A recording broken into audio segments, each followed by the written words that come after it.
Okay, guys, we have to unfortunately ask for press credentials today because obviously we have some concerns, right? So that means that those of us who do not have credentials cannot be with us. I will get the president through very soon, but I'll ask these guys to check our credentials.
Okay, guys, we should be starting our press conference in about 1 minute.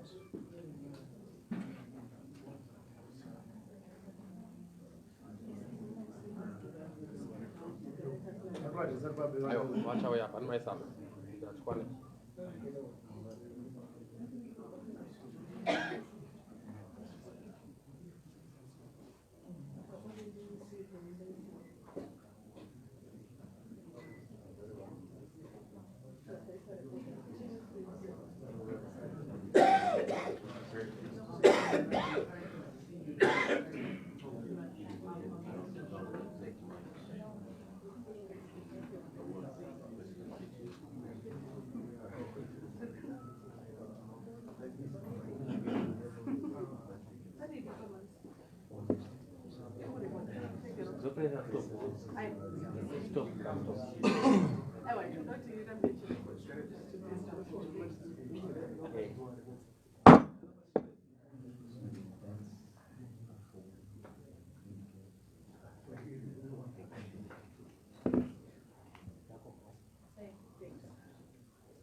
You've been warned.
Thank you very much.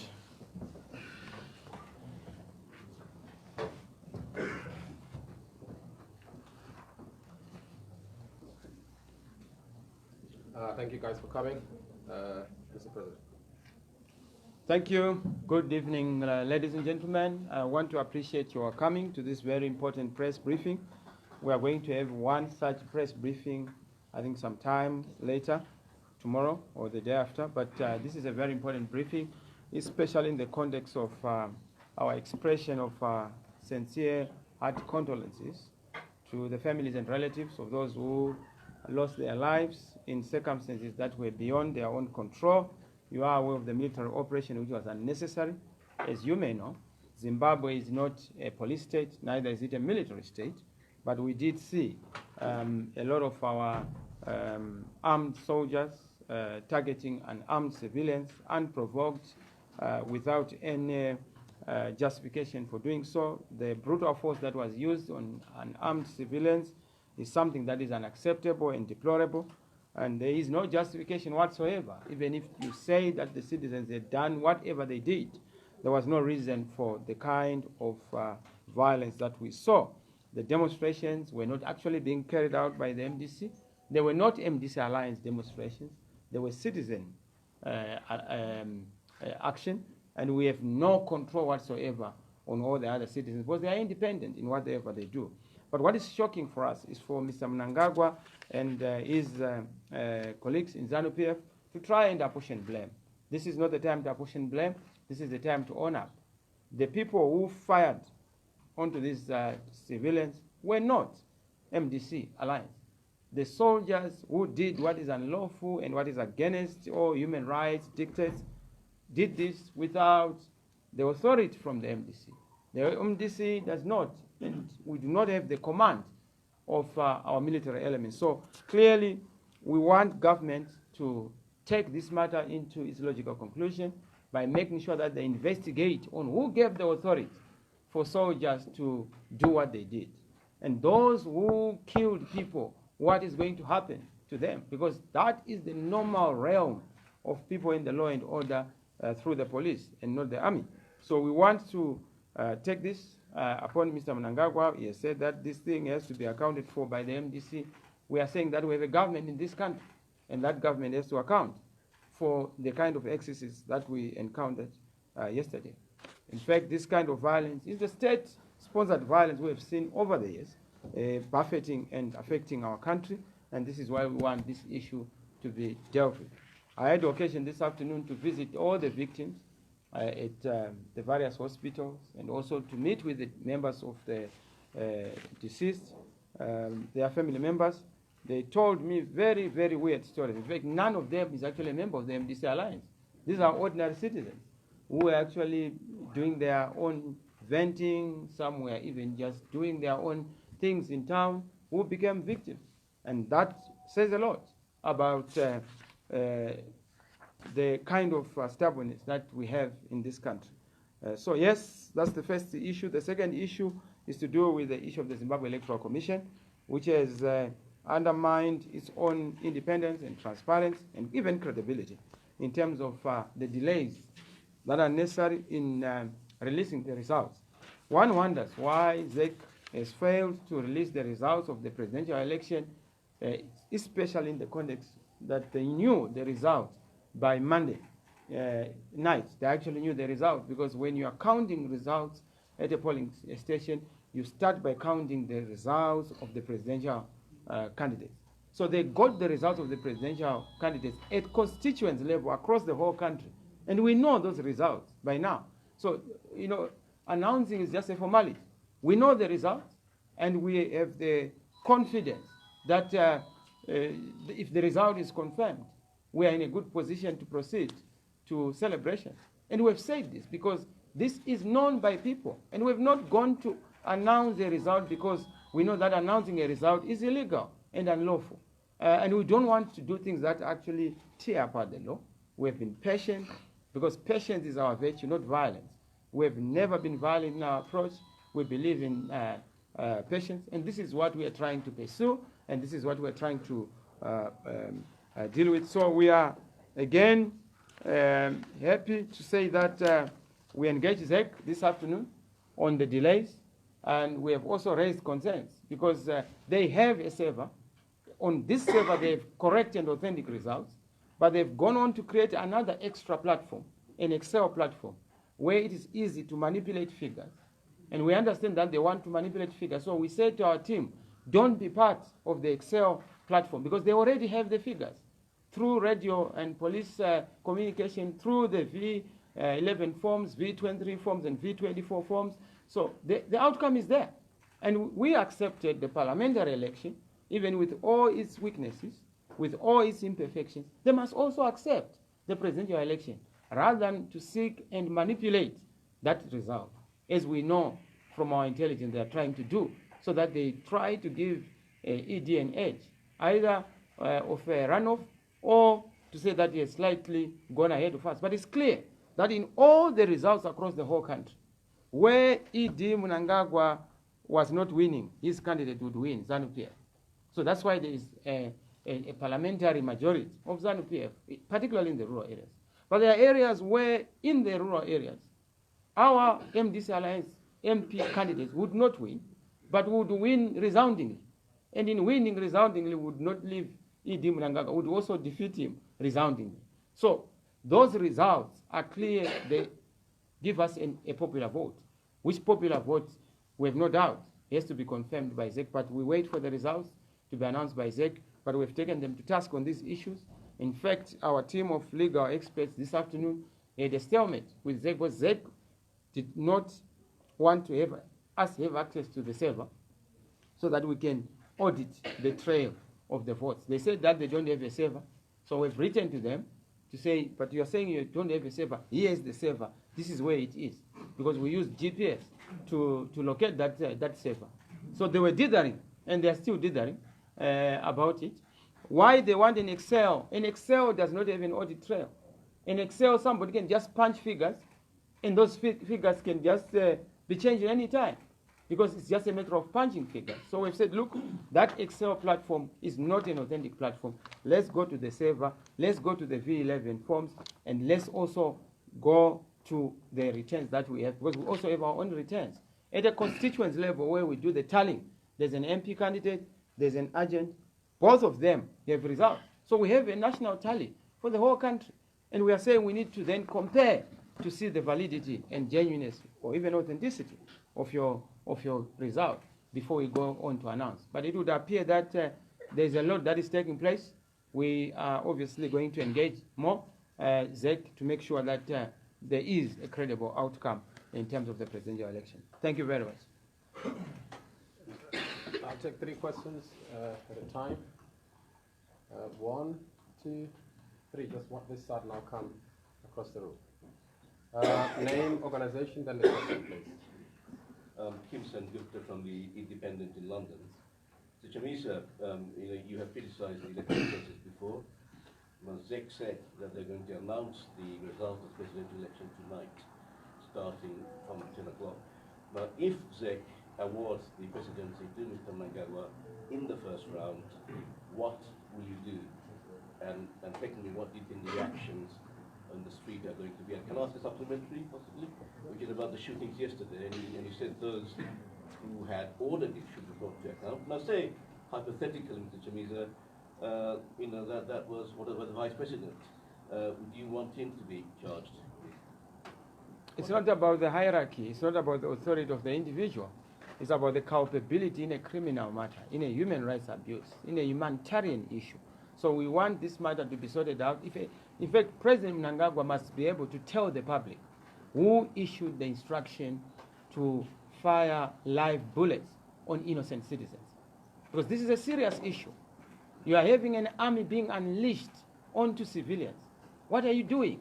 It's not just a provocation. It's actually a serious offense, which shows that this government does not care about life. For us, the sanctity of human life is the first priority. You can't take away life, no matter how great you are as a soldier, no matter how senior you are as a politician. No single life is worth shedding blood for. No politician is ever valuable to be preserved by the blood of innocent civilians. We can't. And the first part, Mr. Chamisa, about the election results tonight. Clearly, if the result is not agreeing with the will of the people, it will be rejected. And once it has been rejected, that is a very clear thing. We cannot accept a result that has been manipulated, a result that has been fried, a result that has been massaged against the will of the people. People know what they voted for. And they definitely did not vote for Idi Mnangagwa in this election. And people know that. So it will be rejected, and once it has been rejected, we are the Zimbabweans. Legitimacy does not come from theft or deception. Legitimacy comes from observing what the people have voted for. And this is why we have said to ZEC, be credible, be kind enough, live to your word. If you are saying that we need credible, free and fair elections, let them be credible, free and fair by being inclusive, accountable, and being transparent. At this juncture, there is no transparency. So I hope I have answered you on that. Thank you very much. Thank you. Thank you. David Pilling, Financial Times. Do you accept that the results of the parliamentary elections are accurate? If you know the results of the presidential poll, can you tell us in percentage terms? And if you've won, do you really expect the armed forces to allow that to stand, given the events that we saw yesterday? Sorry, that's 3 in 1, but they're all very tightly related. Well, quite a loaded one. Thank you very much. I don't know where to start. But this election is not about the military or the army. It's about the people of Zimbabwe and their will. And that will has to be respected. So, in terms of the parliamentary election, yes, we have looked at certain constituencies where we know that there's been elements of electoral manipulation. Those are going to be on a case-by-case basis. We've had more people voting than people who are actually registered on the voters form. And the beauty is that every polling station is supposed to have a maximum of 1,000. But you have had where you have a maximum of even 1,500. And it's empirical. One wonders where that is coming from. So we also want to investigate all those areas. But there is quite a significant portion of electoral theft and manipulation, particularly in the rural areas. The abuse of food as a political weapon, command elections where people were commandeered into voting for ZANU-PF, or else they lose their freedom, or else they lose their happiness, or else they lose their lives. That is all evident, and it has been captured in some of the observer mission reports. So I'm sure I've answered. What was the third one? If you know the results of the presidential election in percentage terms, can you share them with us? Well, the only tragedy is that if I were to do that, I would be, falling foul of the law because I will be announcing a result. Unofficially? So I can see the persuasion. You want me to break the law? Thank you very much. But we do have the percentage, and we are confident of that percentage. And that percentage, we are ready to then validate the outcome to be given by ZEC. But there's no way from the tally that we've done, ED would have more votes than NC. It's not possible.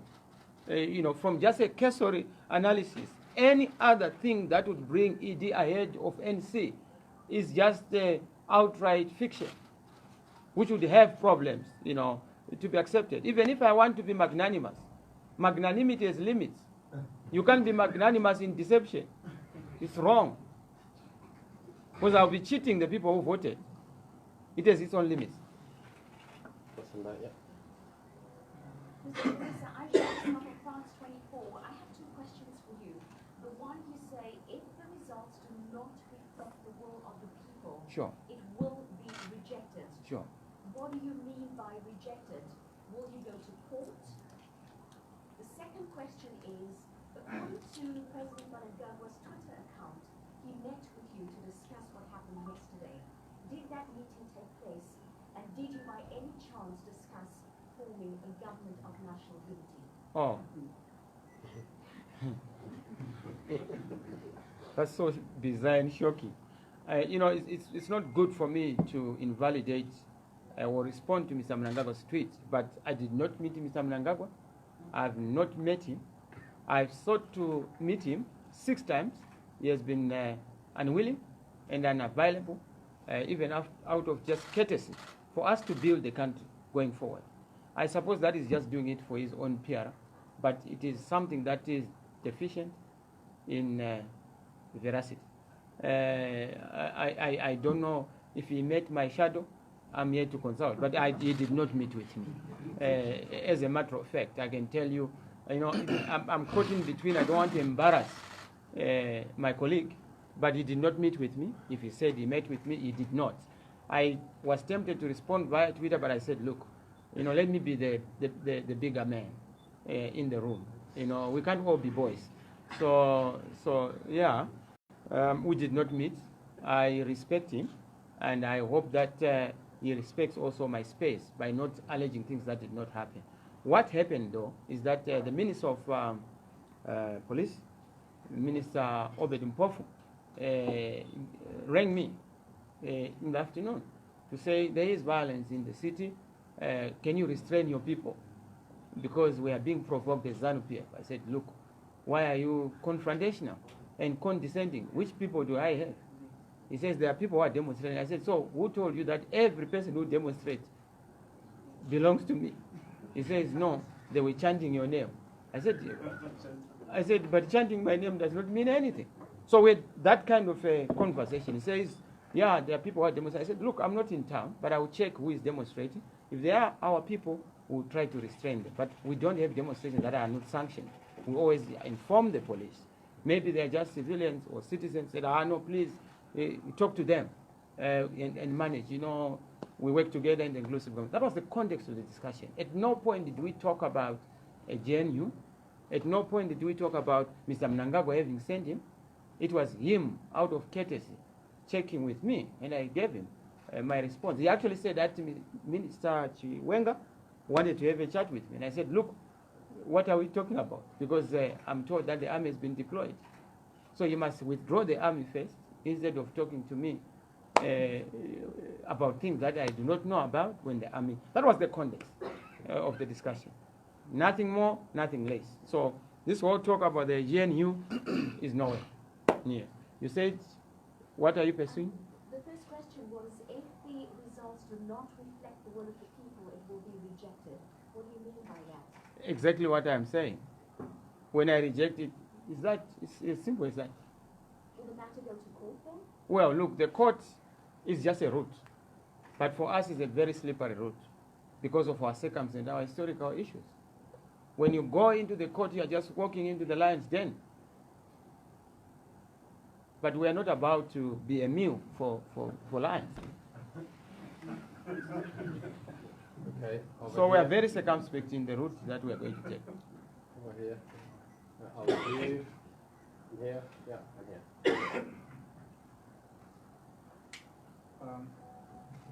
Yeah, Chamisa, we're fighting for quite a number of European channels. Thanks, Sam. The first question is, let's talk about the results that we have already, the parliamentary ones. Sure. People that have said that the way the party managed Dr. Chozani Kupe has cost the party quite a number of seats. Where? In certain constituencies where her numbers and MDC alliance numbers would have made a difference. It's not true. That's what we say. It doesn't necessarily. But it's not true. Kupe would at most get 5 votes, 3 votes, and where she did very well. Yes, in the parliamentary, she would get 1. And she did very well. We must congratulate her. Right. Okay, the second quick one is that the agents are currently sitting with ZEC. Are your agents under instruction that no result can be announced if they disagree with it? In fact, that's what we have said, Tamu. But what is clear is that ZEC are taking instructions from elsewhere. And they think that these people who are giving them instructions are more important than us, the stakeholders, which is the same arrogance we have seen from ZEC. But you see, announcing and declaring a result does not mean that this is the will of the people. The will of the people is much more than just an announcement and a declaration. Yes, sir. Hi, Joseph Cotterill, Financial Times. Just to be absolutely clear, the B11 forms, do you have them for every polling station in the country? Is that the basis for your national tally? And secondly, have you had any international pressure to meet with the government or to submit that evidence today? Well, I didn't get your second question. International pressure from observers or anyone else to submit evidence or meet with the government to discuss? Well, you know, the observers have limited scope because they are not monitors.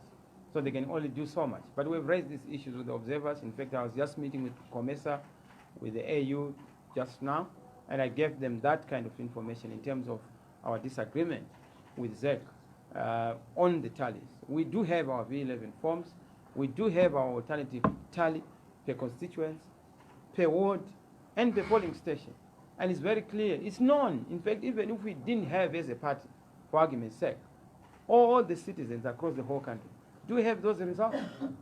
They are all over. So you can't change those results simply because you have a name and you have an authority as chair of the commission. So our simple request to ZEC, respect the people, be professional, show your integrity, don't show your open hand of bias, announce the proper result as the vote indicate. That is our request.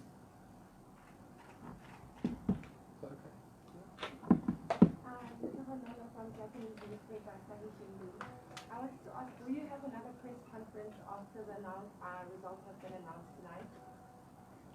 No, maybe tonight we want you to sleep. I know that it's good for you to rest, but we'll definitely have another press conference giving a way forward and our trajectory. If the result is proper, we'll be giving our perspective. If there is tomfoolery, again, we'll be showing the nation the direction to take from our own perspective. What do you mean by proper? As if it doesn't go in your direction? No. Proper is to indicate what is on the V11 forms and what is collected across the constituency. Thank you. And if that were to happen, it would confirm what we are telling you. Yes, please. Hi, Gabrielle Steinhofer from the Wall Street Journal. 2 questions. Do you have a comment on the raid that took place in your office today, where computers were seized and apparently some officials were arrested? And then second question, given that the ZANU-PF won 2/3 of the seats in Parliament, assuming you are indeed the winner of the presidential election, how do you plan to govern with no majority in Parliament? Would you then, in that case, be open to form a power-sharing agreement with ZANU-PF so you can actually govern and bring the change that many Zimbabweans are Sure. hoping for? Thank you, Gabriel. The first one, very sad events indeed. But what it confirms is that the leopard does not and has not changed its skin. The same system of ZANU-PF yesterday under Mugabe is the same system of ZANU-PF today under Mnangagwa. You will see that the kind of heavy-handedness, trying to weaken, persecute the opposition, is what they do. It's justified to do certain things when there has been commission of an offense. But there's no offense. These are people who are in the office, technical people who are doing their work. Why do you raid our offices? And why do you take our computers? They thought that they were going to get the tallies. But we had changed. We had actually a safe house for that because we knew that they were going to do that. We anticipated, you can easily read them. You can almost dictate their pattern. Honestly, if ZANU-PF have won this election, why is it that across the whole country there is no celebration or jubilation?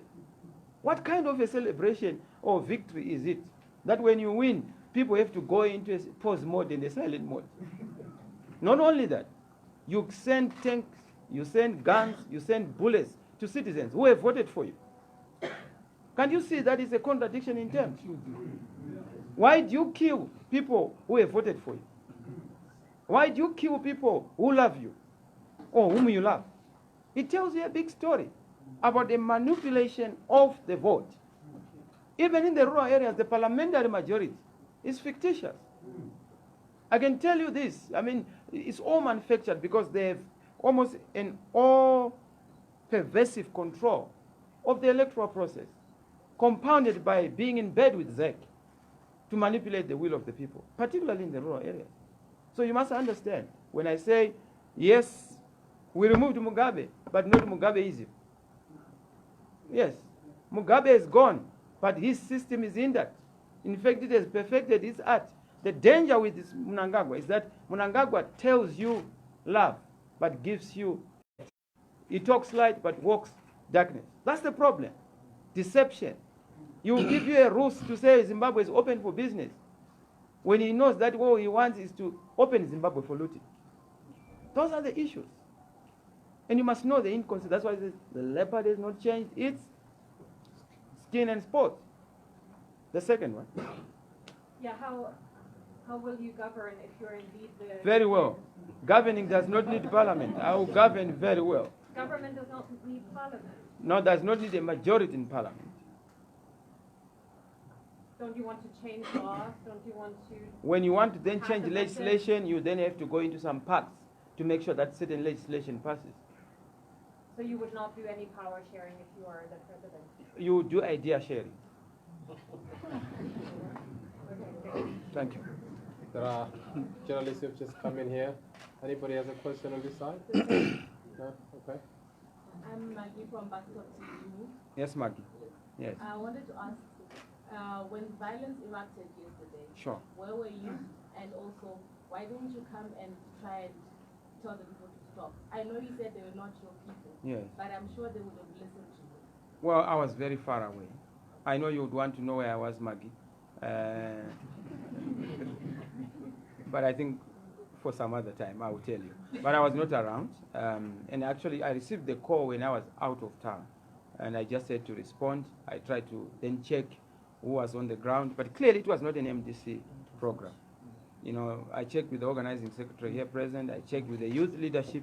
It was not an MDC organized program. Because when we are organizing programs, we don't do it Nicodemus or surreptitiously. We give due notice, and we don't use violence. We use peace. We've demonstrated before. We've done it before. We don't believe in violence. Violence is not part of our DNA. But if you check the DNA of ZANU-PF, violence is part of their national anthem. It's their art. They believe that violence is a way and a tool of dealing with issues. Why would you open fire on innocent civilians? Who opened that fire? Who gave that instruction? Who is the commander-in-chief? Why was that allowed? Has that person been arrested? What are they doing to account for the loss of life? The sanctity and dignity of humanity and human life is so important. Okay, thank you, sir. Thank you. Right. Thank you very much. I just wanted to have more time with journalists today because I felt that I had not given enough time. But thank you very much. You know, you are great. You have been wonderful in your reporting. I want to thank you very, very much. We've appreciated your reporting. You know, we wish we could have all of you here in Zimbabwe all the way through. I think Zimbabwe will be a better country. Thank you very much.